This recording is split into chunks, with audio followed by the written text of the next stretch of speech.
sa kahanginan. Sa tuwing tayo ay nagbabasa ng mga akda tulad ng nobela, maikling kwento, epiko at iba pa, naranasan niyo bang mailagay ang inyong sarili sa buhay ng tauhan na siyang nag-uudyok sa atin upang makapagbahagi tayo ng ating mga damdaming base nito?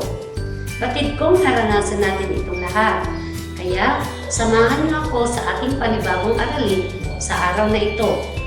Ako si Ginang Kala, ang inyong guro sa Filipino 9. Ihanda ang sanayang papel sa asignaturang ito, ang sagutang papel at ballpen. Tara, magsimula na tayo. Ang paksa ng ating aralin ngayon ay mga pangyayaring naganap sa buhay ng tauhan. Ang pagpapahayag ng sariling damdamin ay isang paraan ng pagpapalabas o pagsasabi kung ano ang iyong nararamdaman at nauunawaan. Madali mong maibahagi ang iyong sariling damdamin kung naunawaan mo ng mahusay ang iyong binasa o napakinggang akda. Kaya naman pagkatapos sa araling ito, kayo ay inaasahang nakakatukoy ng mga damdamin batay sa mga pangyayaring naganap sa buhay ng tauhan. Nakasusulat ng mga pangungusap gamit ang iba't ibang damdamin at nakababahagi ng sariling damdamin sa tinalakay ng mga pangyayaring naganap sa buhay ng tauhan. Bilang pagsisimula ng ating gawain, nais kong sabayan niyo ako sa pagbabasa ng akda na pinamagatang Ang Kasaysayan ni Batik na makikita sa una hanggang ikatlong pahina ng inyong sanayang papel. Sinimula ni Batik ang paglalahad ng kanyang maikling kasaysayan. May 75 taon na ang nakaraan. Ang ninuno kong lalaki na isang katiwala ng Hacienda Delpa ng mga ligo. Nasa kabataan pa siya noon at may isang anak na lalaki. Isang araw ay nasunog ang kwadra at siya napagbintangan at nasakdal. Siya ay natulan ng parusa at pinalaya siya nang mawala ng malay. Ang kanyang asawa ay nagpalimos sa mga kabahayan upang maitaguyod ang may sakit na anak. Walang tumulong sa kanila dahil sa ginawa ng kanyang asawa, kaya napilitang pumasok sa di kanais-nais na trabaho ang babae. Napatindig si Utik sa kinauupuan ng malaman. Nang gumaling ang mga sugat ng aking nuno, ay dinala niya ang kanyang pamilya sa barangay Bunga at nanirahan sila sa bundok. Doon ipinanganak ang sanggol na naging masakitin. Hindi nagtagal at ito'y namatay. Namatay din ang aking ninunong lalaki sa pamamagitan ng pagbibigti dahil sa kahirapan. Subalit ang babae ay napagbintangang pumatay sa lalaki. Kaya ay natulang ikulong, ito'y buntis kaya nakaligtas sa hatol. Nagsilang uli siya ng malusog na sanggol na lalaki at ipinagpatuloy ang parusa. Nasiyahan ang mga tao sa nangyari. Tumakas ang babae, dala ang kanyang 2 anak at lumipat sa bayan ng Baybay. Nang lumaki ang magkapatid, tinawag ang panganay na Oryo na naging tulisan at kilabot sa bayan. Ang ina ay Puta at ang bunso ay Pax. Hindi nagtagal, nahulog sa kamay ng bata si Oryo at pinatay. Pinaghiwa-hiwalay ang parte ng kanyang katawan at ang ulo ay nakabitin lulan sa sako. Si Utik ay nagyuko ng ulo sa nalaman. Buong panghihilakbot na tumakbong papalayo ang nakababatang kapatid, patuloy ni Batik. Ang bunsong anak ay namasukan sa Biska bilang manggagawa ng isang mayaman sapagkat siya ay mabait, matipid at masipag. Siya ay umibig sa dalagang taga-barangay Bunga, subalit natakot na mamanhikan baka malaman ng kanyang nakaraan. Ngunit hindi nagtagal, nakuha niya ang kamay ng babae At kasabay nito, nalaman din ng babae ang nakaraan niya kaya siya ay nakulong. Ang babae ay nanganak ng kambal, babae at lalaki. Nang lumaki ang kambal, nag-aral sa kolehiyo ang lalaki sa BSU at ang babae ay sa FCIC. Nakapagtapos sila at bumalik sa kanilang lugar. Ang babaeng kambal ay malapit ng ikasal sa binatang nagmahal sa kanya. Subalit, dahil sa kanyang nakaraan, ito ang nagwasak ng kanilang magandang hinaharap. At sa di magandang ugali ng babaeng kambal, ipinamukha sa kanila ang kanilang pinagmulan. Pinatutuhanan ito ng kanilang ama na naging katiwala nila noon. Umalis kami sa aming bayan at nanirahan sa ibang pook. Naging maikli ang buhay ng aking ama sapagkat palagay niya ay kasalanan niya ang lahat ng aming paghihirap. Bago siya namatay, isinalaysay niya ang aming kahapon. Iniluha namin ang pagkawala ng aming ama at sumunod sa kanya ang kambal na babae dahil sa labis na lungkot nang malaman na nagpakasal na sa iba ang kanyang pinapangarap na lalaki. Mula noon, siya ang nagpalipat-lipat sa ibang lugar sa baybay. Habang sakay sila ng bangka, tumigil sandali sa pag-usagwan si Batik at sila'y nag-usap ni Utik tungkol sa minimithing kalayaan at pagtulong sa kapuspalad. Pinag-usapan din nila ang tungkol sa di paggamit ng dahas upang makamit ang kahilingan. Ayon kay Utik, magtatayo siya ng paaralan sapagkat nasa karunungan ang kanyang pagsulong. Kung walang paglalaban at walang kalayaan, ani ni Batik, tutol ako sa ganyang uri ng kalayaan. Kung walang kalayaan ay walang liwanag. Kayo na rin ang may sabing hindi ninyo gaanong kilala ang bayan. Kung gayoy, hindi ninyo nakikita ang nakaambang dilim. Ang paglalaban ngayon sa isipan lamang, ngunit darating ang sandali na ang unos ay aabot sa kabayanan at daranak ng dugo. Si Batik ay nakatayo noon at walang takip ang mukha. Ang kanyang hitsura ay kasi sinagan ng katapangan. Maya-maya naganap ang katahimikan sa kanila. Samantalang ang bangka ay malapit na sa dalampasigan, isinadsad ni Batik ang bangka at nagpaalam kay Utik at nagsabing siya'y kalimutan na. Naunawaan niyo ba ng mabuti ang buod? Kung gayon, batid kong handa na kayong sagutan ang ating mga gawain sa araw na ito. Unang gawain, basahin natin ng sabay-sabay ang panuto. Tukuyin sa pasol ang mga damdaming naganap sa buhay ng tauhan. Bilugan ang tamang sagot. Bibigyan ko kayo ng 3 minuto upang matukoy ang mga damdamin na makikita sa pasol.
Tapos na ang 3 minuto.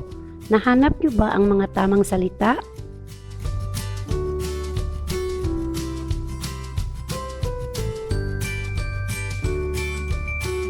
Magaling! Ang mga damdamin na makikita sa puzzle ay pagkagalit, pagkaawa, pagtiis, pagkamuhi, at pagdududa.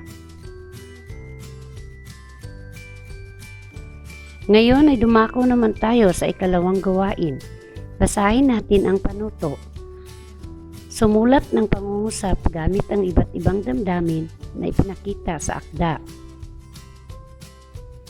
Ang mga damdamin ay ang mga sumusunod: pagdududa, pagkadismaya, pagkagalit, pagkainip, pagkamuhi, pagkaawa. Mayroon kayong 3 minuto upang makasulat ng mga pangungusap.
Tapos na ang 3 minuto.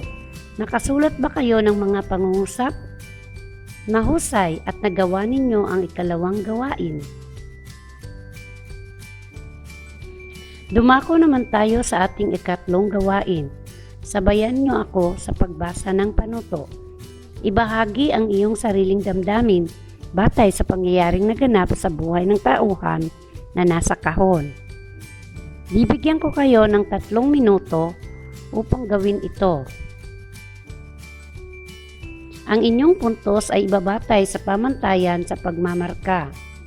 Pamantayan sa pagmamarka, nilalaman 5 puntos. Pagiging mabisa sa pagpapahayag ng damdamin, 10 puntos. Kaayusan at organisasyon sa pagkasulat, 5 puntos. Kabuuan, 20 puntos. Kung walang paglalaban ay walang kalayaan, ani Batik. Tutol ako sa ganyang uri ng kalayaan. Kung walang kalayaan, walang liwanag. Kayo na rin ang may sabing hindi ninyo gaanong kilala ang bayan. Kung gayoy, hindi ninyo nakikita ang nakaambang dilim, ang paglalaban ngayon sa isipan lamang, ngunit darat sandali na ang unos ay aabot sa kabayanan at daranak ng dugo.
Tapos na ang 3 minuto.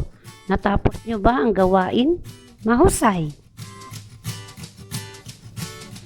Sa pagkakataong ito, nais ko namang kumpletuhin ninyo ang mga pahayag ayon sa inyong natutunan sa ating aralin. Ang aking natutunan sa aralin ay mahalagang magbahagi ng damdamin sapagkat dito nagtatapos ang ating aralin tungkol sa mga pangyayari sa buhay ng tauhan. Naway marami kayong natutuhan sa ating tinalakay ngayon.